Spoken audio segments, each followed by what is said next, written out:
बिस्मिल्लाहिर्रहमानिर्रहीम। अस्सलामुअलैकुम students. Last time हमने एक्सरसाइज नंबर 11.1 के क्वेश्चन नंबर 1 कंप्लीट सॉल्व कर लिए थे। अब हम आ जाते हैं क्वेश्चन नंबर 2 की जानिब।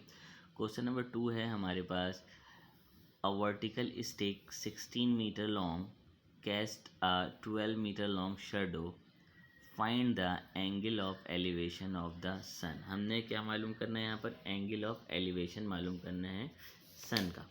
सबसे पहले हम एक फार्मूले पर बात कर लेते हैं यहाँ पर, कि जो कि फार्मूला हमें ये याद रखना है और इस फार्मूले को हम इस्तेमाल करेंगे। वो कौन सा फार्मूला है? Sine theta is equal to perpendicular upon hypotenuse. Sine के बाद जो है हमारे पास क्या है, फिर कॉस का फार्मूला लगाएंगे हम। Cos theta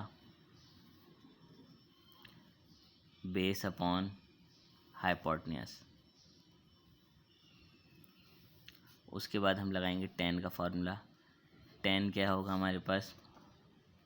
perpendicular upon base.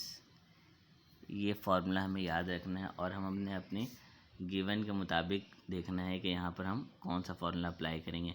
Either science का अप्लाई होगा, कॉस होगा या टेन होगा। तो ये हम अपने कंडीशन को देखते हुए इस फार्मूले को हम अप्लाई करेंगे।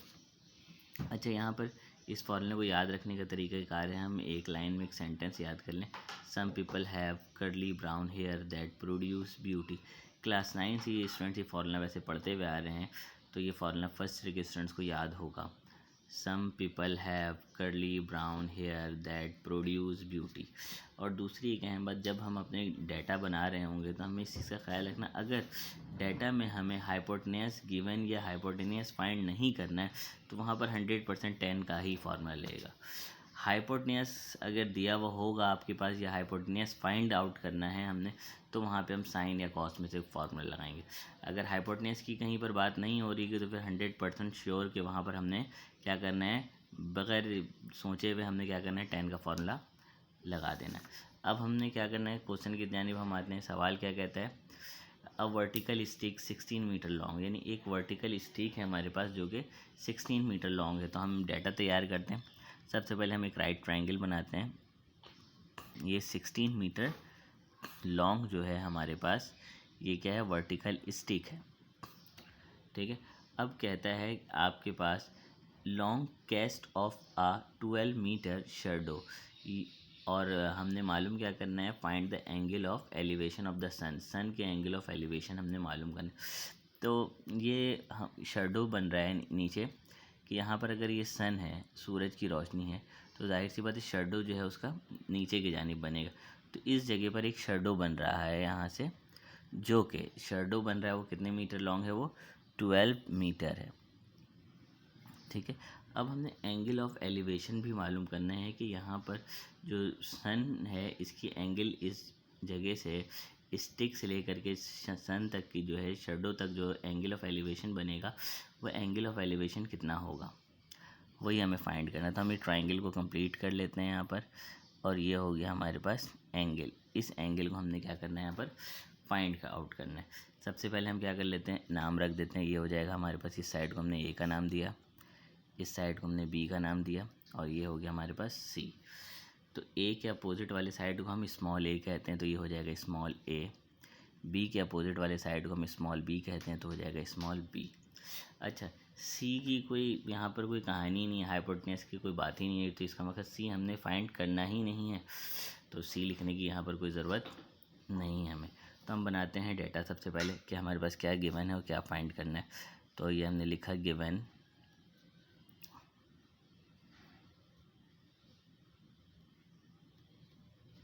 गिवन। अब गिवन में हमारे पास क्या है, हाइट ऑफ अ स्टिक। तो हम यहाँ पर लिख लेते हैं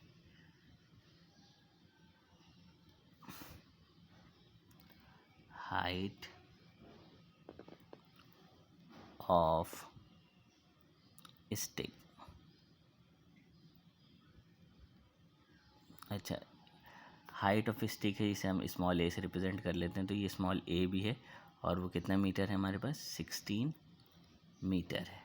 देन उसके बाद क्या है, लेंथ ऑफ द शेडो, यानी जो यहाँ पर बेस में जो शेडो बन रहा है वो कितना है। तो हम यहाँ पर लिख सकते हैं लेंथ ऑफ शेडो, इसको हम स्मॉल बी से रिप्रेजेंट कर रहे हैं, तो ये जाएगा स्मॉल बी 12 मीटर। ना अब हमने फाइंड करना है क्या, अब यहाँ पर हम लिख लेते हैं to find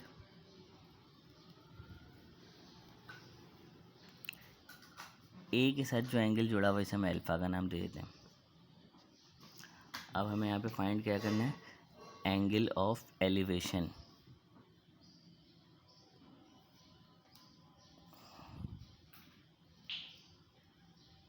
angle of elevation,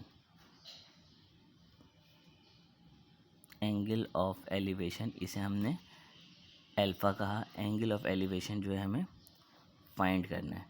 अच्छा, अब हम जो बात करेंगे ट्राइंगल जो बन गया है वो राइट ट्राइंगल है, तो हम यहाँ पर लिख सकते हैं इन राइट ट्राइंगल ABC, जो राइट ट्राइंगल बना हुआ है इसका हमने क्या नाम रखा है, ABC। तब हमें समझ में आ गया, ये हम इस एंगल को फाइंड करते हैं तो इसके अपोजिट वाला साइड हो गया परपेंडिकुलर और ये हो गया बेस। अभी मैंने थोड़ी देर पहले ही कहा था परपेंडिकुलर और बेस की जहाँ पर बात होगी वहाँ पर हम कौन सा फार्मूला लगाएंगे, tan थीटा का फार्मूला लगाएंगे। तो यहाँ पर हम फार्मूला लगा सकते हैं tan थीटा का।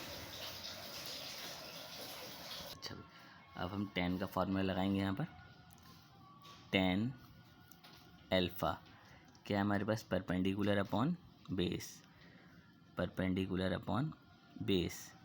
अच्छा, परपेंडिकुलर जो है वो हमारे पास स्मॉल a है और बेस जो है वो हमारे पास क्या है, स्मॉल b है।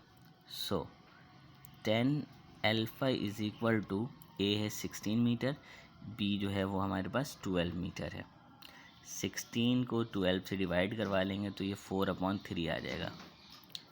सॉरी, 4×4 = 16, 4×3 = 12, ठीक है। अब अल्फ़ा हमें मालूम करना है, tan यहाँ पर आकर के क्या हो जाएगा, इन्वर्स हो जाएगा। तो मैं यहाँ पर लिख सकता हूँ tan इन्वर्स 4/3। tan इन्वर्स 4/3 जैसे ही हम निकालेंगे तो अल्फ़ा की वैल्यू फाइंड आउट हो जाएगी। अल्फ़ा क्या हो जाएगा हमारे पास, 53.129। अच्छा भाई, अब क्या कर लेते हैं, इसे 129 आ गया, अब हम क्या कर लेते हैं, इसे मिनट्स में कन्वर्ट कर लेते हैं।